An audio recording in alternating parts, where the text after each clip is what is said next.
Bharatiya Janata party की पूरी तैयारी है जी।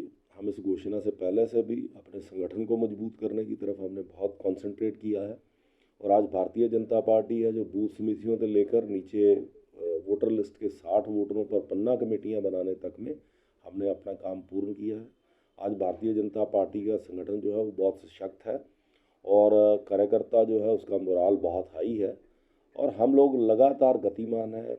हमने सब जगह पे संगठन की जो गतिविधियां हैं उसको बहुत बढ़ाया है और आज उस संगठन के आधार पर और पिछले 6 साल में जो नगर निगम में हमने काम किए या प्रशासन में पिछले 7 साल में जो काम किए, उस विकास के एजेंडे को लेकर है हम चुनाव लड़ने जा रहे हैं। और मैं पूर्ण विश्वास के साथ कह रहा हूँ कि हम 35 की 35 सीटों पर इस बार भारतीय जनता पार्टी अपना परचम लहराएगी। पिछली बारी हमने 22 सीटें लड़ी तो 21 जीते थे, इस बार वो 1 सीट की कमी भी रहने नहीं देंगे और 35 की 35 सीटें हम जीतेंगे। ऐसा जी कि जो सवाल बनाना इसको चाहते हैं, मैं उनसे पूछना चाहता हूँ कि आज अगर ये रेटिंग की बात कर रहे हैं तो इस रेटिंग के पीछे जो अगर आप देखें जो पैमाने हैं इस रेटिंग के लिए, उसमें गार्बेज प्रोसेसिंग प्लांट भी होता है, उसमें डंपिंग ग्राउंड भी होता है, जिसमें हम ज़्यादा पिछड़े हैं, जिसकी वजह से ये रैंकिंग आई है। और उसके लिए कहीं ना कहीं पूर्णतः कांग्रेस पार्टी दोषी है, पवन कुमार बंसल दोषी है।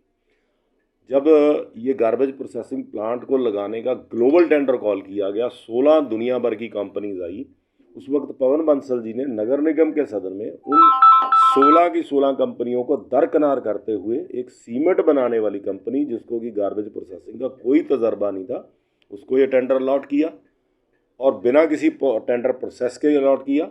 और आज उसी वजह से ये जो शहर में नसूर बना हुआ है, ये कांग्रेस पार्टी की पैदाइश है। इस कारण से लेकिन भारतीय जनता पार्टी जब से सत्ता में आई, हमने जेपी कंपनी को बाहर का रास्ता दिखाया, बहुत सारी लिटिगेशन में एनजीटी तक हम लड़े, उसके बाद हमने प्लांट टेक ओवर करके उनको बाहर निकाला है और वहाँ जाके देखा है कि प्लांट की जो कैपेसिटी है वो 60-70 टन, 500 टन तो है ही नहीं, 60-70 टन थी और उससे कूड़े का पहाड़ खड़ा होता रहा। तो आज आईआईटी रोपड़ के साथ जो है वो डीपीआर उन्होंने बना दी है।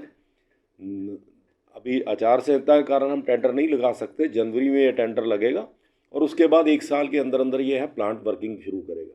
और जो आज कूड़े का पहाड़ है, डंपिंग ग्राउंड है, उसमें 5 लाख मेट्रिक टन कूड़ा जो लेगेसी वेस्ट थी, 10 साल से पुराना कूड़ा, उसको प्रोसेस करने का काम जो है वो भारतीय जनता पार्टी ने स्मार्ट सिटी के तहत शुरू कर दिया है।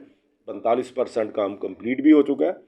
और दूसरा जो बाकी का 10 साल से नया कूड़ा है, 10 साल से कम, उसको हम जो ये नया प्लांट लगाएंगे उसमें प्रोसेस करेंगे और आगे हम इस चीज़ को सुधारेंगे। और लेकिन कहीं ना कहीं ये जो रैंकिंग की अगर बात करते हैं तो मेरे से किसी भी मंच पर ये डिबेट कर लें, कांग्रेस और पवन बंसल इसके लिए दोषी है। देखिए जी कि चुनावी फ़ायदे के लिए ना तो प्रधानमंत्री जी कोई फैसला लेते हैं, वो देश हित में। उन्होंने एक बात कही थी कि किसानों के हित में हम ये बिल लाए थे और देश हित में इसको वापस ले रहे हैं। अब हर चीज़ का, हर मुद्दे का कोई चुनावी फ़ायदा भी होता है, नुकसान भी होता है, लेकिन पार्टी जो भी कोई फैसले लेती है वो देश हित में लेती है। और चंडीगढ़ में भी वैसे तो पहले से ही कोई इन जो तथाकथित किसान आंदोलन है इसका कोई बहुत प्रभाव नहीं था। भारतीय जनता पार्टी का चंडीगढ़ के 23 के 23 गांवों में आधार मजबूत है, चाहे वो कॉरपोरेशन के चुनाव थे पिछले, चाहे लोकसभा में हमें भारी बहुमत पड़ा। आज भी हमारे कार्यकर्ता वहाँ सक्रिय हैं, हमें वहाँ से भारी समर्थन मिल रहा है। तो मैं समझता हूँ कि इसका कोई बहुत ज़्यादा जो है वो पहले भी प्रभाव नहीं था और अब तो बिल वापस होने के बाद से बिल्कुल भी वो नेग्लिजिबल हो जाएगा।